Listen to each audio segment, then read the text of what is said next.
You won't believe how fast your whole life can fall apart. And how quickly you can rise from the ashes when you decide enough is enough. I didn't plan to be standing in the rain that night. Cold. Oh. Staring at a door that had just slammed shut on 4 years of my life. But there I was. No home. No husband. No plan. The words he yelled still echoed in my ears like gunshots. You'll never make it without me. Like a curse. Like a dare. And for a moment, I believed him. We'd been married for 4 years. Through one miscarriage. Through endless nights of silence, blame, and loneliness. I hadn't even realized how far I'd drifted from who I was before him.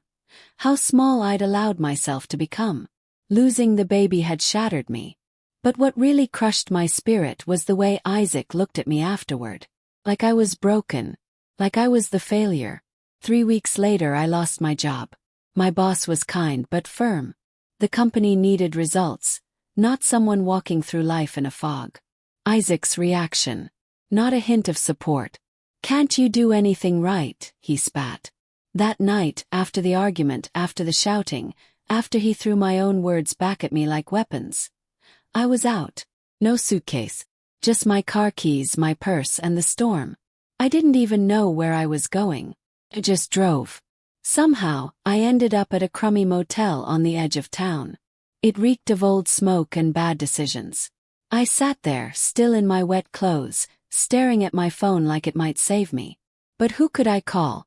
My parents were 3 states away. My friends disappeared over the years like background noise I'd tuned out to keep Isaac happy. That isolation. See it now. That was the first red flag. I was completely alone. And yet, something told me this was rock bottom. And rock bottom meant there was nowhere left to fall. So I opened my email. Just scrolling numb. Until I saw one subject line that snapped me back to life. Urgent opportunity. Orion Technologies. Orion was Mercury's biggest competitor. And I had met their CEO, Skylar White, at an industry event last year. She was sharp, intimidating in the best way. And I remember she actually listened to me. My hands trembled as I opened the message. We heard about your departure from Mercury. Their loss might be our gain. We're looking for someone with your expertise to lead a new product development division. If you're interested, call me. I couldn't believe it. Someone wanted me. For a leadership role. Not a pity hire. Not a charity offer. But because I was good at what I did. Isaac's words echoed in my mind. You'll never achieve anything on your own. And part of me hesitated. What if he was right? What if I blew it? Failed again. But then something else kicked in. Not doubt. Not fear. Anger. Who was he to decide what I could or couldn't do? Who gave him the right to throw me out like I was nothing? So I dialed the number. It was nearly 10 p.m. I figured it'd go to voicemail. But after 2 rings. Skylar White speaking. I almost dropped the phone. Hi. This is Meline Reed. Got your email. I'm interested. She paused, then said something that made my heart stop. I'm glad you called. The position I mentioned is filled. But I have something better in mind. Better. How would you feel about becoming our new chief operating officer? I just sat there. Son. Coup. That wasn't just a job. That was power. That was influence. That was levels above anything I'd held before. I don't understand, I whispered. Why me? Because I've done my homework, she said. Your work at Mercury was incredible. But you never got the credit. Isaac made sure of that. And just like that, my blood ran cold. She knew. She knew about him. Can you meet me for breakfast tomorrow? She asked. There's something you need to know. About Isaac. And Mercury. I didn't sleep that night. I laid on that stiff motel mattress with my mind spinning, replaying everything she said. Isaac. Mercury. My work. A new life. Dangling in front of me like a door cracked open. By sunrise, I was already dressed in the only clean change of clothes I had. Wrinkled slacks and a plain blouse I'd kept in my car for emergencies. Well, this qualified. The cafe Skylar chose was upscale. Polish. Everything I wasn't at that moment. But I walked in anyway, head held high, pretending I belonged, even though I barely believed it myself. She stood to greet me, warm but sharp. The kind of woman who doesn't miss a thing. "Meline," she said, scanning my appearance. Not with judgment but understanding. "Glad you could make it." We ordered coffee. And then she got right to the point. 3 months ago, Orion was ready to unveil a major innovation. Something that would shake up the entire industry. I nodded slowly. I'd heard rumors, everyone had. But the day before our announcement, she continued, that same research was leaked to Mercury Innovations. They rushed to release something eerily similar, just days ahead of us. Her eyes hardened. We didn't lose the race. We were sabotaged. And then she slid a folder across the table. Emails, transaction logs, photos. And right there, in full color, was Isaac. Meeting with Mercury execs in shady parking garages. Taking envelopes. Shaking hands. Corporate espionage, I whispered. Felt surreal. Like a crime show, except it was my life. "We have enough to go after Mercury," she said. "But that's not why I contacted you." She looked me dead in the eyes. "I want you. Not because you're Isaac's ex. Because you're brilliant. 'Cause I followed your work. The projects you pioneered at Mercury. They weren't contributions. They were the backbone. You built their best tech, and no one ever gave you credit." I stared at the folder again. And I saw it, all those late nights. The algorithms. The interfaces. The breakthroughs I thought were small.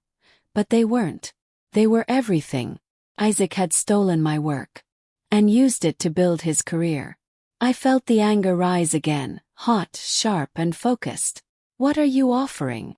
asked my voice like steel. Guyler leaned back. "Go now. CEO in 6 months. Our current leader is stepping down. I'm moving international. I want someone with real vision to take over." I couldn't believe what I was hearing. "That's insane," I said. "I'm living in a motel. I just lost my job. I'm nobody." Guyler smiled. "No. You're exactly what we need. You just forgot it." "I haven't." And right then I felt it, like something inside me had shifted back into place. The ambition I used to have. A fire. "And Mercury?" "Yes. What happens to them?" He paused. "That's your call. We could go legal. Or we could out-innovate them. Beat them at their own game." Her words settled over me like a challenge. She stood to leave and placed a business card on the table. "Think it over. Call me Monday." But I already knew. As I walked out of that cafe, I wasn't broken anymore. I was building something. And the people who had underestimated me, they were about to find out exactly what I was capable of. I barely made it back to the motel before my phone rang. Unknown number. I hesitated, then answered. "Ms. Reed. This is Henry Blake, head of security at Mercury Innovations. We need to talk. About your husband. And some files that went missing." My heart skipped. "How did you get this number?" "That's not important. What matters is what we found, and what it looks like." He wanted to meet. That same day. Alone. In a parking garage beneath Mercury's headquarters. Felt like a trap. 'Cause it was. But I didn't have a choice. If Mercury was trying to pin the leak on me, to erase Isaac's tracks, I needed to know what I was up against. I pulled myself together. Dug through my car for the best outfit I had. Slapped on some drugstore makeup. Pulled my hair into something close to professional. This wasn't a visit. It was a battle. When I arrived, the garage was nearly empty. Cold. Quiet. Every footstep echoed louder than it should have. Then I heard it. "You came." Blake stepped out from the shadows. Bullish. Intimidating. Ex-military energy. Barely contained behind his corporate suit. "You didn't leave me much choice," I replied. He didn't waste time. Held up a flash drive and said, "This contains footage from the night the files were stolen. Would you like to guess who it shows entering the server room at 2 a.m.? I went cold. "Isaac." "Guess." "No," he said. "It shows you." Froze. That's impossible. Biometric scan confirms your ID. Your fingerprint. I was shaking my head, speechless. But here's where it gets interesting, Blake continued. The person in the video doesn't move like you. Doesn't stand like you. He stepped closer. I noticed things.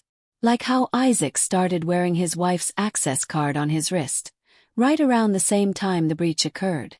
And just like that it clicked. He had stolen my badge. Used my identity. Set me up. Why are you telling me this? I asked, suspicious. Why not take it to the board? He lowered his voice. Because the board is compromised.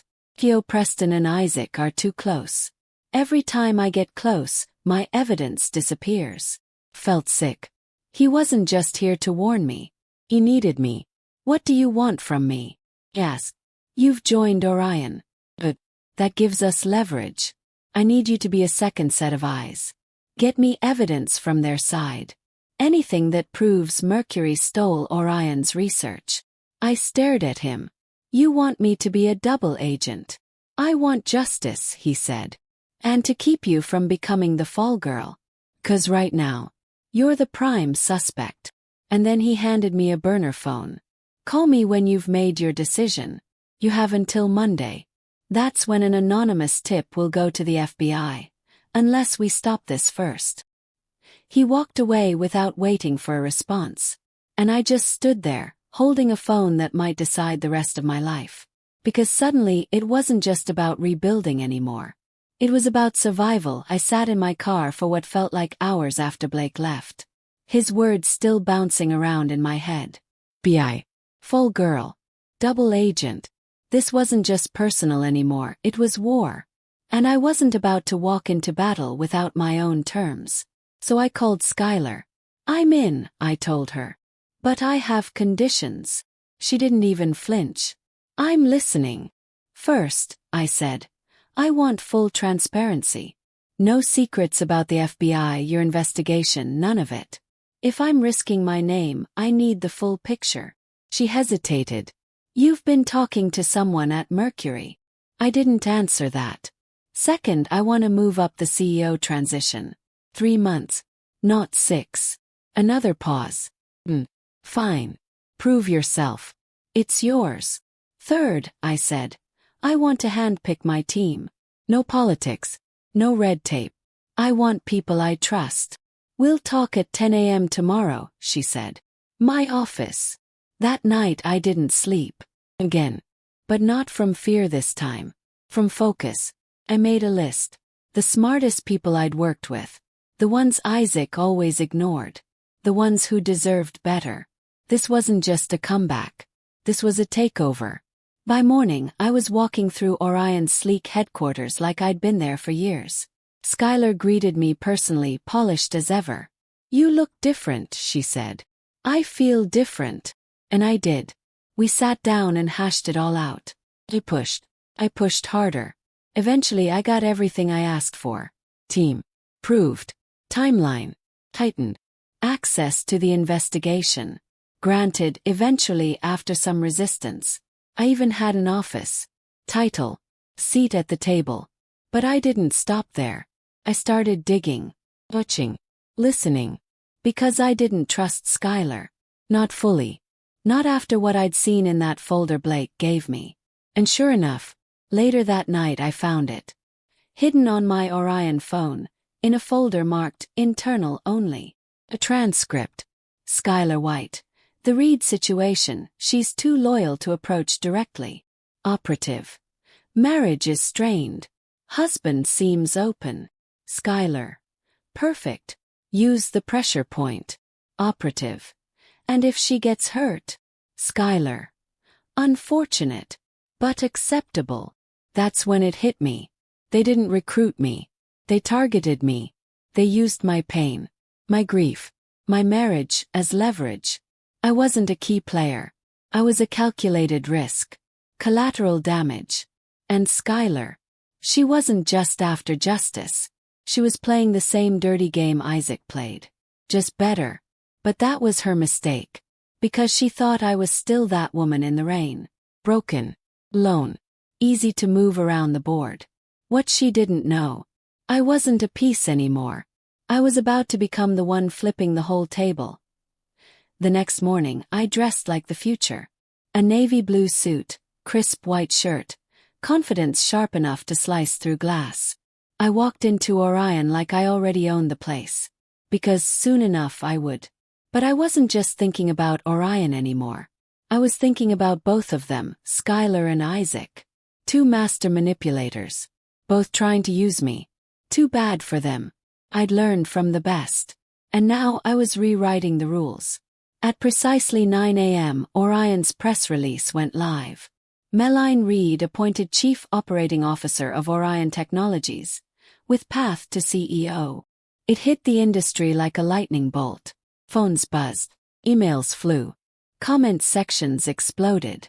And then, I walked right into Mercury's building. Visitor badge. Straight face. No fear. Security tried to stop me, but it was too late. I was already stepping off the elevator into the executive suite. Isaac came out of his office mid-conversation with Preston Harris, Mercury's CEO. When they saw me, they froze. "What are you doing here?" Isaac asked, his voice tight. "Looking for a handout." Smiled. Cold. Controlled. "No, Isaac. I'm here to accept your resignation." They laughed until they didn't. "Check your news feeds," I said calmly. They both looked at their phones. And just like that, the blood drained from Isaac's face. "You're working for Orion." "So," I corrected. "With a little something extra in the pipeline." Preston blustered. Threatened. Accused me of violating confidentiality. So I hit back. "Funny you mention that. Maybe you should ask Isaac how he accessed the server room with my badge.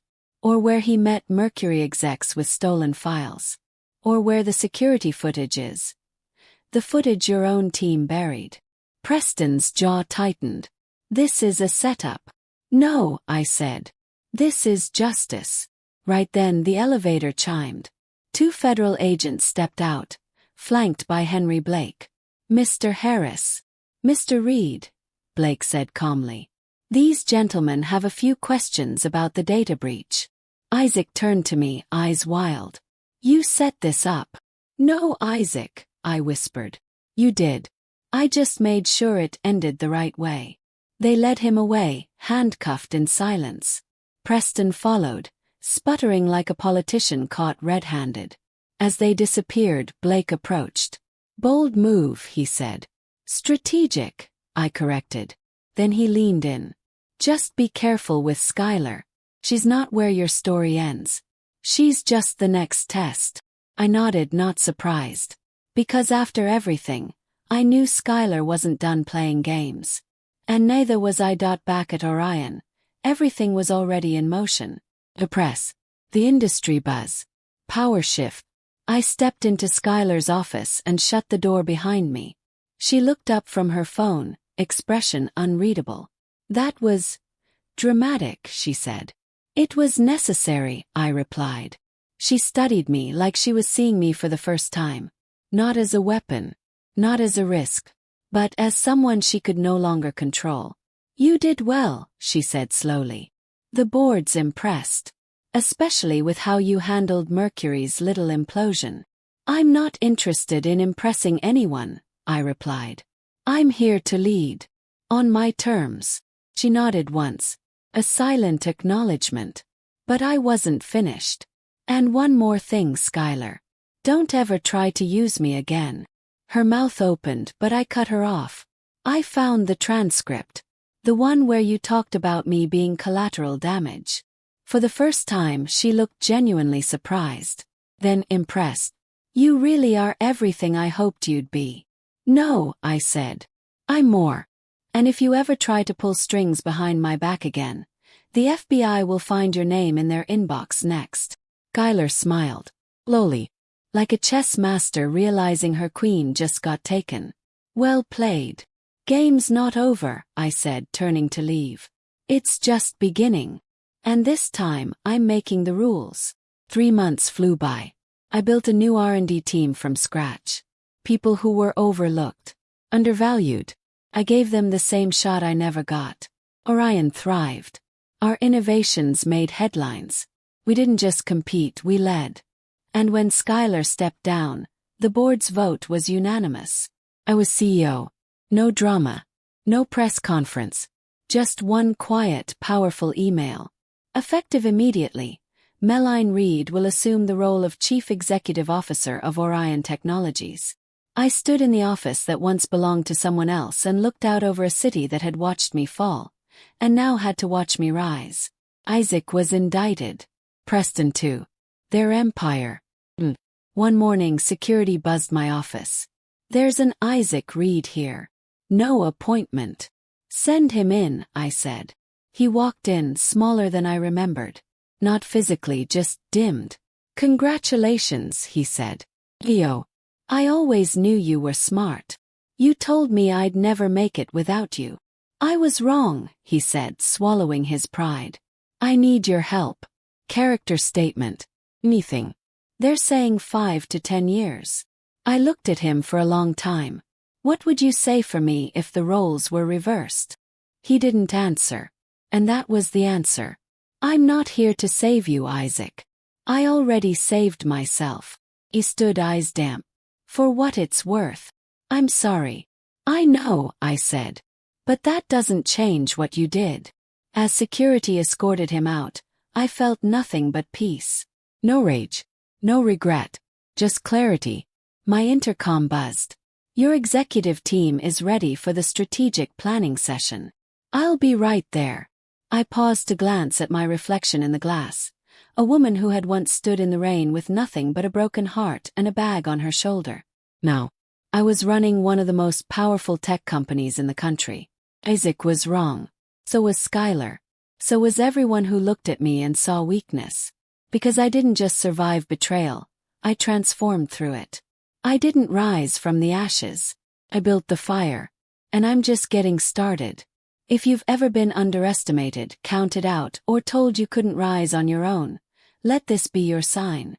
Drop a comment. Share your story. Hit that like button. Subscribe for more raw, real stories that don't just inspire, but ignite. This isn't just about bouncing back. It's about taking over. And trust me, your story, it's far from over. Let's rise. Together.